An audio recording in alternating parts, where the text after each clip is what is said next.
നമ്മൾ ജീവിക്കുന്നുണ്ടെങ്കിൽ ഞാനും നീയും ഒരുമിച്ച്, ഇനിയിപ്പോൾ അത് മരണത്തിനാണെന്നുണ്ടെങ്കിലും ഞാനും നീയും ഒരുമിച്ച്. ഒരു പക്ഷേ ഇതാവാം ആ പൊന്നു സഹോദരനും സഹോദരിയും പരസ്പരം പങ്കുവെച്ച സ്നേഹത്തിൻ്റെ ഭാഷകൾ. ചില സമയത്ത് നമ്മൾക്ക് തോന്നിപ്പോകും പ്രണയം എന്തു ഭ്രാന്തമാണെന്ന് അല്ലേ. ആർക്ക് പോയി? അവൻ്റെ വീട്ടിലുള്ള അവൻ്റെ വീട്ടുകാർക്ക്, അവളുടെ വീട്ടുകാർക്ക്. ചിലപ്പം ഒരു യെസ്സിൻ്റെ ആവശ്യമല്ലേ ഉണ്ടായിരുന്നുള്ളൂ. ഒരാണും ഒരു പെണ്ണും ഒരു ഇഷ്ടത്തിൽ അല്ലെങ്കിൽ ഒരു പ്രണയത്തിൽ ആയിക്കഴിഞ്ഞു കഴിഞ്ഞാൽ, തമാശക്കുള്ള ടൈം പാസ് പ്രണയമാണെന്നുണ്ടെങ്കിൽ അതെന്നേ പൊട്ടിത്തെറിച്ച് ഇല്ലാതായിട്ട് പോവും.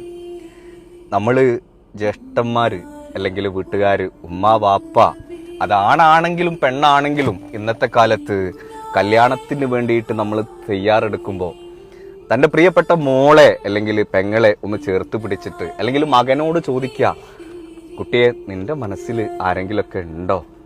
ഉണ്ടെങ്കിൽ ഉമ്മാനോട് പറഞ്ഞിട്ടോ. ഒരു പക്ഷേ നിങ്ങൾ ആ ഒരു ചോദ്യം നിങ്ങൾ ചോദിച്ചിട്ടില്ലായിരുന്നുവെങ്കിൽ ജീവിതകാലം മുഴുവൻ സങ്കടം, വേദനകൾ, തീ തിന്നേണ്ടത് നിങ്ങൾ തന്നെയാണ്. ഒരുത്തൻ അവനെ പോറ്റാനുള്ള കഴിവുണ്ടെന്നുണ്ടെങ്കിൽ, അവളെ പൊന്നുപോലെ നോക്കാനുള്ള കഴിവുണ്ടെങ്കിൽ, അവനെ കൊണ്ട് പറ്റും ആണത്തം ഉണ്ടെന്നുണ്ടെങ്കിൽ അതുമാത്രം നോക്കിയാൽ പോരെ. ബാക്കിയൊക്കെ മനുഷ്യന്മാരുണ്ടാക്കിയതല്ലേ.